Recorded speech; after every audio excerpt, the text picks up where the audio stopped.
Son las 10 de la noche y es la hora de opinar. Hoy, con nuestros expertos en seguridad, Eduardo Guerrero, Alejandro Ope y Javier Oliva, vamos a dedicar todo el programa a analizar con profundidad la detención en Estados Unidos del general Salvador Cienfuegos, exsecretario de la Defensa durante todo el sexenio de Enrique Peña Nieto, y las implicaciones, múltiples implicaciones que va a tener esta detención. Así que quédese aquí en Foro TV, que ya comenzó la hora de opinar.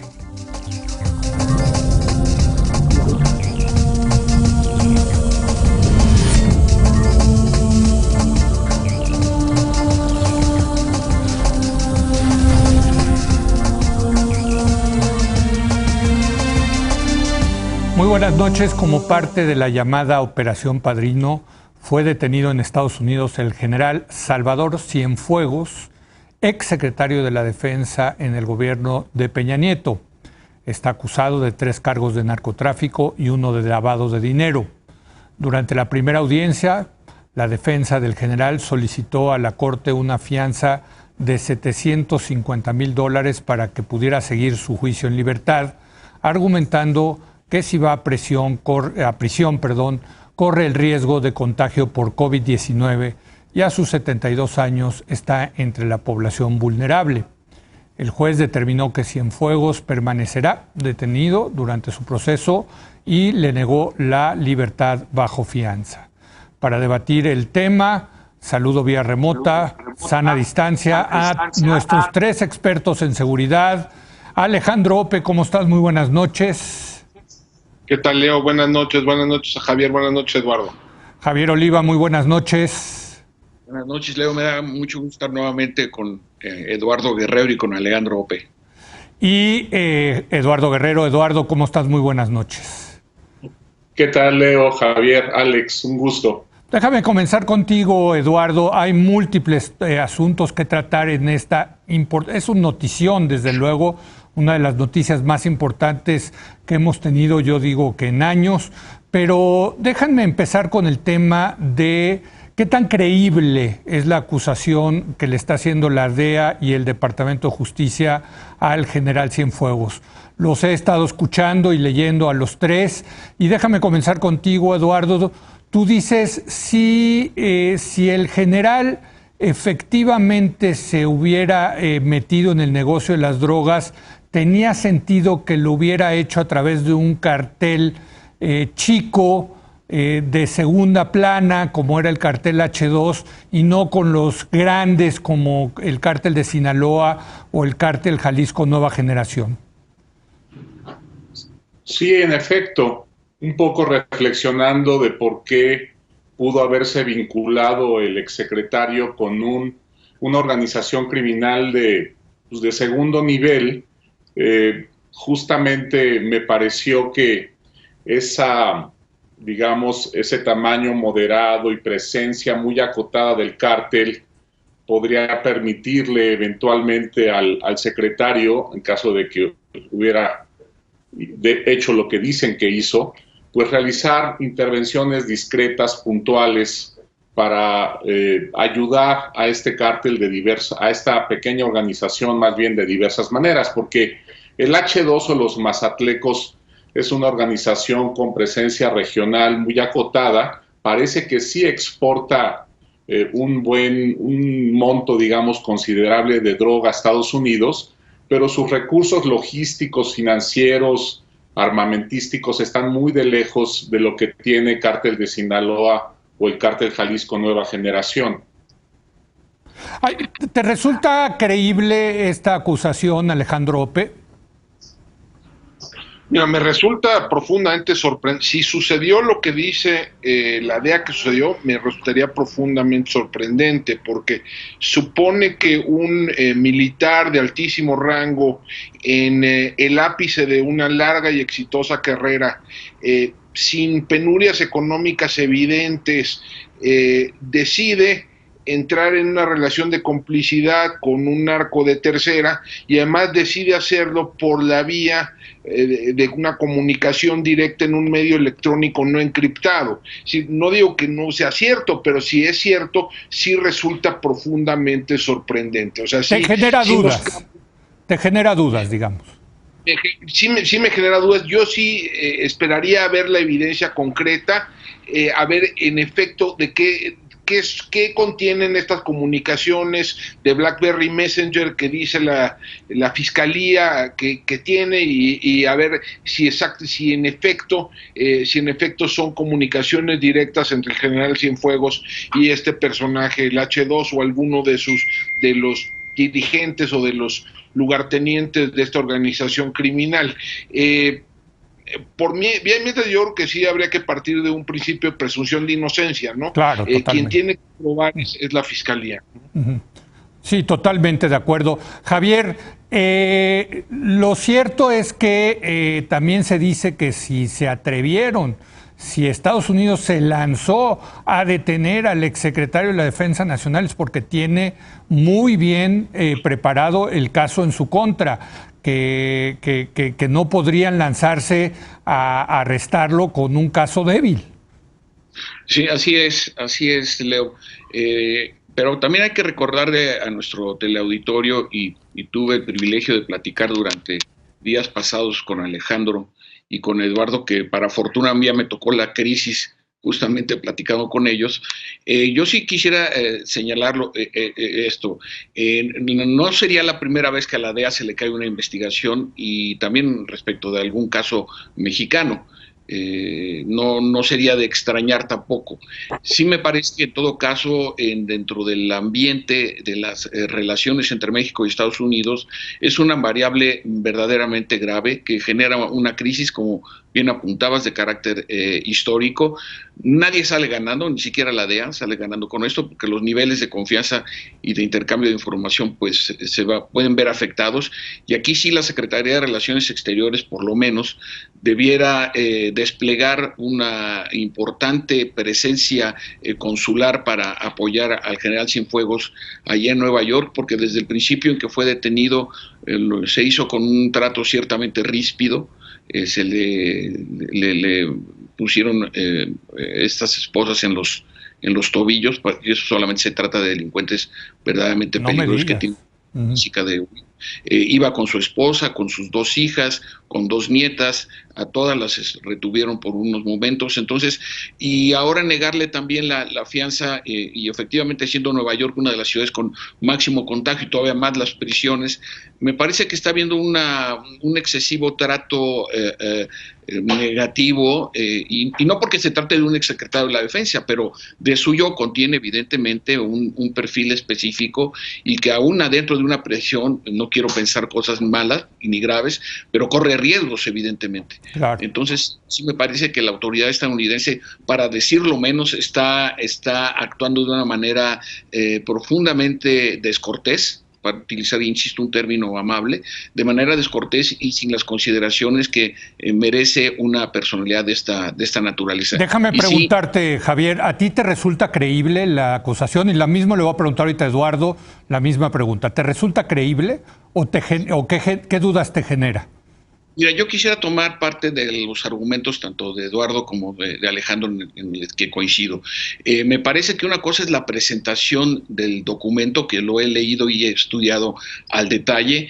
La obtención, yo tengo la duda, obviamente no soy abogado penalista y menos en caso. Pero la obtención de grabaciones en territorio mexicano a funcionarios mexicanos de manera ilegal, obviamente porque ninguna autoridad mexicana estuvo al tanto ni estuvo de acuerdo con que se realizaran estas intercepciones, pueden ser utilizadas de manera legal en un juicio en los Estados Unidos. No lo sé, pero a mí me parece que de suyo, de entrada, también estas acusaciones en donde el general Cienfuegos estaría involucrado en la fabricación, transportación, lavado de dinero, etcétera, pues sería muy difícil digo, me imagino en este momento, sin conocer, insisto, las pruebas, difícil de creer. En ese sentido, Leo, sí, la DEA está obligada, junto con el Departamento de Justicia, a presentar pruebas muy consistentes, que déjame decirlo, un tanto provocador. García Luna lleva más de un año, ya comenzaron las audiencias, que no el juicio, y todavía no se presentan pruebas de descargo, ¿no? Sí. Entonces, me parece que ojalá y no nos llevemos todo este periodo, ¿no? Para que en caso de una personalidad del nivel del exsecretario de la Defensa Nacional, pues quede en entredicho la propia autoridad estadounidense que está encauzando este proceso. Eduardo, te hago la pregunta. Ya nos dijiste que tendría sentido, que tendría alguna lógica la posible alianza con un cartel de segundo pelo como el H2, pero ¿te resulta creíble la acusación y qué dudas te genera? Pues mira, yo creo que ninguna institución de seguridad en México está exenta a la penetración del crimen organizado. Ya tenemos un largo historial de vínculos entre distintas agencias, incluida la propia Procuraduría General de la República, la Secretaría de Educación, la Secretaría de Seguridad, la Policía Federal, y ahora que llegue al Ejército, a la Sedena, a este nivel, pues tampoco me sorprende demasiado, ¿no? Los grupos criminales mexicanos son tremendamente sofisticados, son muy audaces, y México realmente no ha podido reformar de manera eficaz sus sistemas de procuración de justicia, sus sistemas judiciales, y el crimen organizado tiene enormes redes de protección al interior de estas estructuras burocráticas. Entonces, la verdad es que no me sorprende y por supuesto que a mí me parece creíble, ¿no? Pero es que el tema, Alejandro, es lo que tú decías. ¿Qué tenía que ganar el exsecretario de la Defensa? Lo único que se me ocurre es una cuestión muy mundana, que es dinero, ¿no? Frente a su reputación, frente a un retiro pues ya, digamos, satisfactorio, en fin, ¿es el poder corruptor del dinero, como dice Eduardo, Alejandro? Mira, puede ser, no sabemos todavía cuáles son las circunstancias de este caso, todavía lo que tenemos es información muy preliminar. Sí. Me sorprendería que si sucedió lo que dice la DEA que sucedió, que la mera codicia haya sido el móvil. Puede haber, de la mano de la corrupción, puede haber tal vez algún fenómeno de intimidación, tal vez amenazas en contra del general, en contra de su familia. Pero al general secretario, es que esto que estás diciendo es tremendamente preocupante, porque ya estás diciendo que al secretario de la Defensa Nacional podrían haberlo intimidado, hombre. No saben, de nuevo, no sabemos, sí, claro. Pero si es el dinero, fuera solo el dinero, también cuesta un poco de trabajo, es decir, además ya estaba a 3 años del retiro. Estos hechos, según lo narra el documento de encauzamiento de la Fiscalía, habrían sucedido entre diciembre de 2015 y febrero de 2017, que es cuando la Marina abate al H2. El general secretario está cerca del retiro, entonces además de una pensión que le otorgaría a las Fuerzas Armadas, pues fácilmente podría haber obtenido, digamos, en condiciones como exsecretario de la Defensa Nacional, ingresos del sector privado de manera bastante lucrativos, contratos, asesorías, participación en consejos de administración, ese tipo de ingresos. O sea, no dice que tuviese una necesidad imperiosa, ¿no? De recibir, de sacrificar todo, de poner todo en riesgo por esto. Y además hay otro punto que es importante. Dentro de la Sedena, pues hay otras posibilidades de corrupción que le vienen valiendo un pepino a las autoridades estadounidenses. Sí. ¿No? Escogió, digamos, corromperse. ¿Por qué escogió la única forma de corrupción que le importa a los Estados Unidos? Además, a sabiendas, sí es cierto, es importante saberlo, esto sucede después de las revelaciones, ¿no?, de Edward Snowden, de que había un espionaje de altísimo nivel de parte de las autoridades estadounidenses a funcionarios mexicanos, ¿no? Entonces yo creo que no era probablemente cuesta trabajo pensar que el general secretario no tenía radar que podía estar siendo escuchado por agencias de inteligencia de Estados Unidos, ¿no? Entonces, sí, de nuevo, me cuesta un poco trabajo la teoría, pero bueno, habrá que ver las evidencias, ¿no? Digo, a mí también, y lo he dicho y me han criticado por decirlo, de que también me cuesta trabajo pensar que Genaro García Luna era tan tonto como pues, saber que si tomaba dinero del cártel de Sinaloa, no lo iban eventualmente a saber los Estados Unidos y lo iban a acusar al respecto. Pero bueno, pues ya no sé cómo lo veas tú, Javier. Es que son historias increíbles, tanto la de García Luna como la del general Cienfuegos.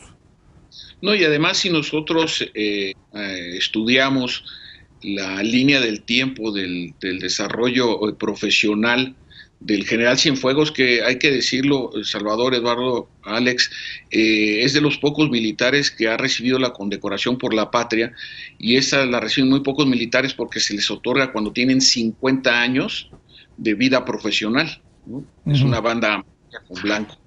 Entonces, sobre este punto, si nosotros observamos el desarrollo profesional, en dónde fue comandante el general Cienfuegos, digamos, ya en el estrato del generalato, es decir, como general de brigadier, general de brigada y general de división, no hay una coincidencia entre las actividades que le está imputando la DEA y su destacado papel como militar. Entonces, si nos damos todavía más al detalle de la información, es decir, que es pública, vamos a encontrar que las coincidencias que se están enderezando en la acusación, Leo, resultan todavía más endebles. No estoy diciendo que sean inverosímiles, pero sí quiero subrayar que son cada vez más endebles.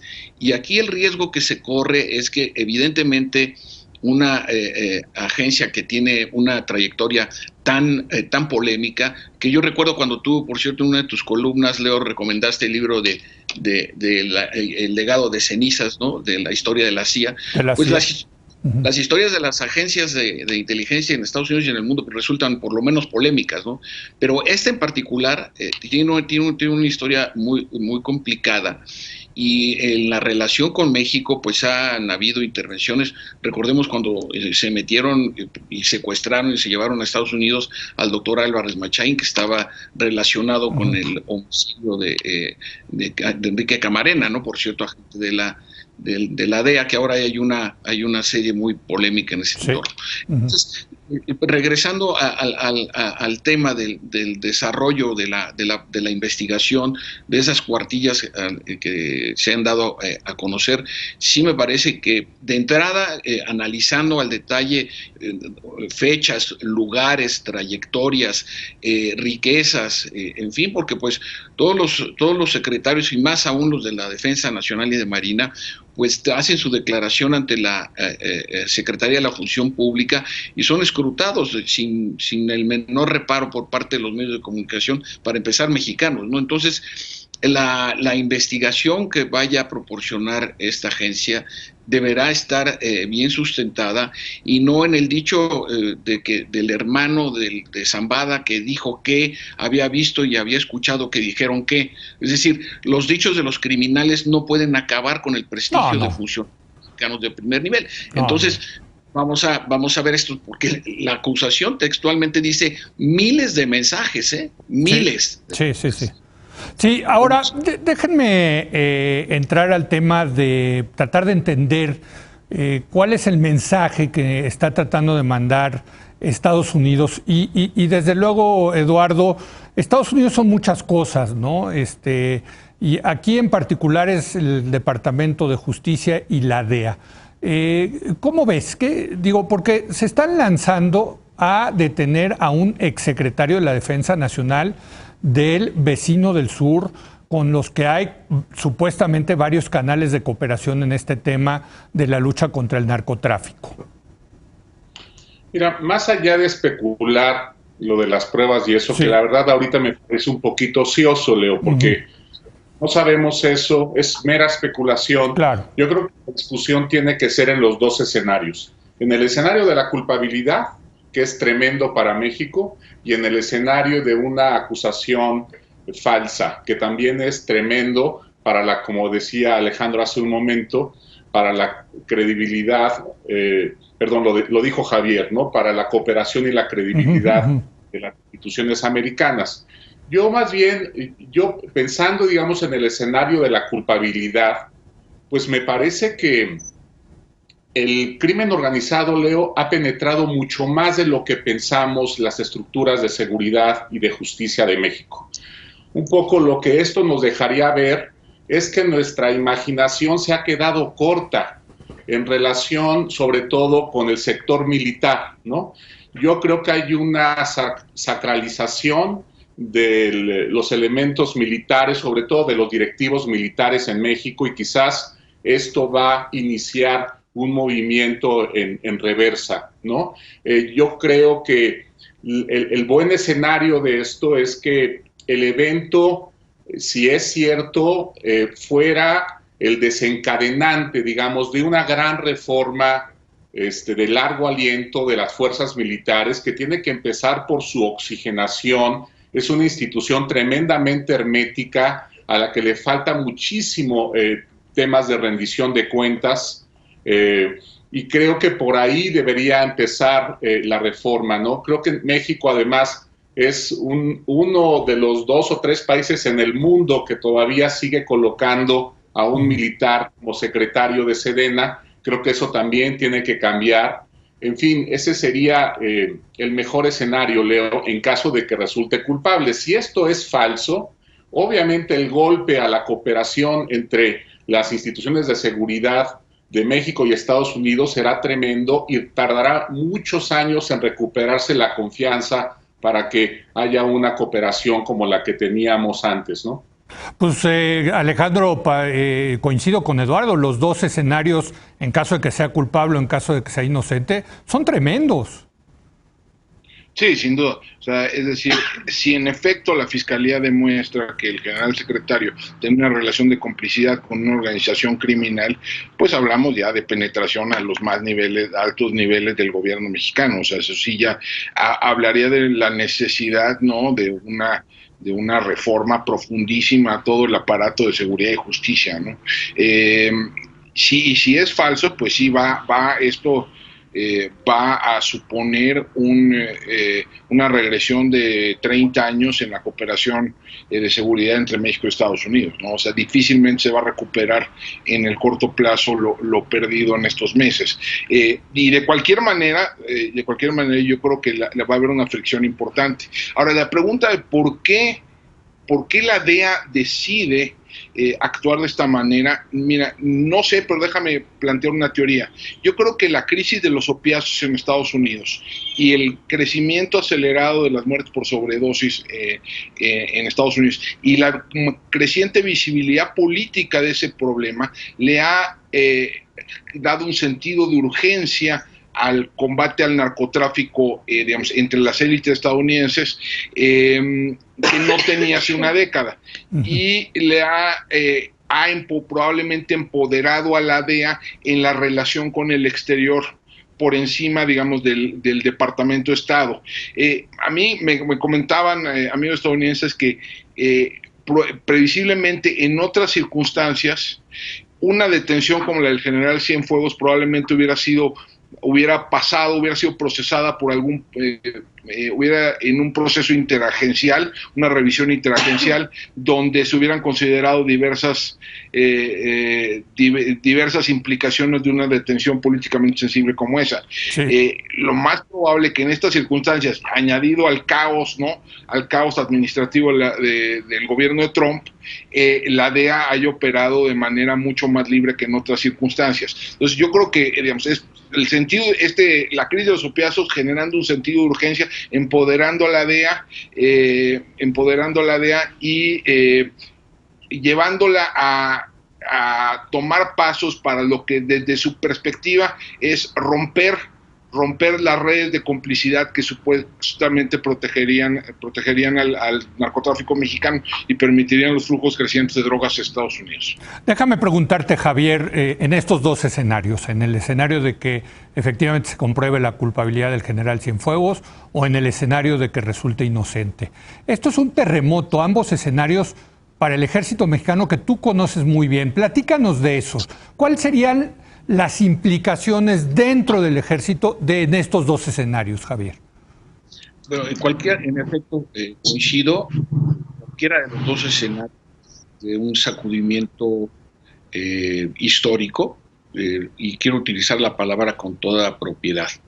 Es decir, marcarán para el futuro y de manera prolongada las relaciones en materia de cooperación en seguridad, no solo en lo que se refiere al narcotráfico, sino al crimen organizado y, por supuesto, a la cooperación en la franja fronteriza.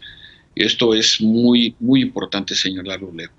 En la eventualidad que yo hasta el momento me parece verdaderamente sorprendente e insólito que resultara con alguna responsabilidad el exsecretario de la Defensa Nacional en las 4 acusaciones que le ha enderezado la DEA y el Departamento de Justicia, pues esto implicaría, sí, una necesaria revisión de los procedimientos para hacerle frente a este mal. Me parece que también sería el momento, y hace un rato estaba en un foro virtual en el Colegio de México con Raúl Benítez y con Sergio Aguayo, y un joven expositor, Ricardo Pérez, señalaba, es que estaba viendo el nombre, sí. Señalaba que en este caso de resultar posible esta acusación, pues sería también la oportunidad de darle un fortalecimiento en definitiva a la Guardia Nacional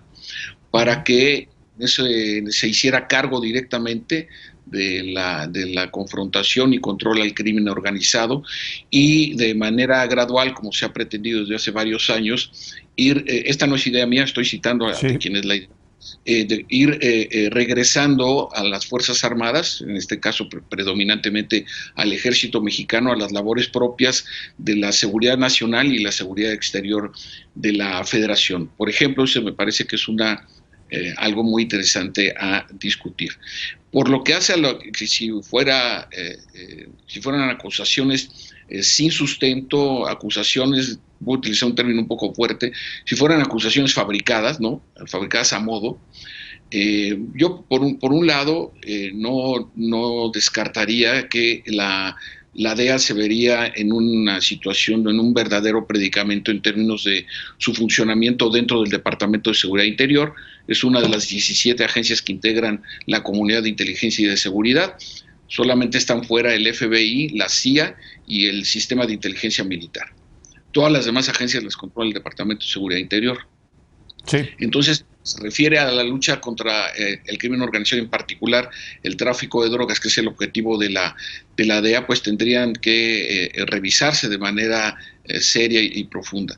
Y en el corto plazo, me parece que la revisión también de la cooperación interagencial que venía dándose desde el sexenio con Felipe Calderón, que disminuyó en el sexenio de Peña Nieto y que en el actual, en lo que se sabe, en lo que se publica en los medios, también se ha venido disminuyendo, reduciendo, pues el reto que tenemos enfrente. Yo por eso sostengo que en este caso, Leo, ni México ni Estados Unidos ganamos nada en ninguno de los escenarios.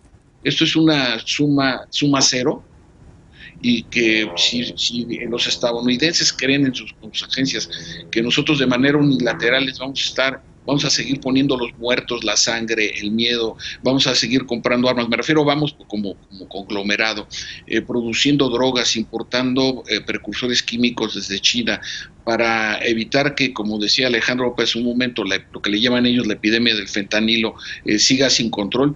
A mí me parece que esto perpetúa la línea unilateral con que los gobiernos estadounidenses, sean republicanos o demócratas, y quizá aquí poco tenga que ver las elecciones del 3 de noviembre, entonces, porque esto finalmente le da recursos al discurso anti-México, ¿no? Entonces ya tienes al secretario de Seguridad Pública del sexenio antepasado, tienes al secretario de la Defensa del sexenio anterior, ¿quiénes son nuestros aliados al sur, no? Entonces, sí tenemos ahí un punto que analizar. Gracias, Leo. No, sí, déjenme, hago rápidamente una pausa y regresamos. Tengo muchas preguntas al respecto. Regresamos con nuestra mesa de expertos en seguridad. Estamos analizando los múltiples asuntos relacionados con la detención del general Cienfuegos, exsecretario de Defensa Nacional en Estados Unidos.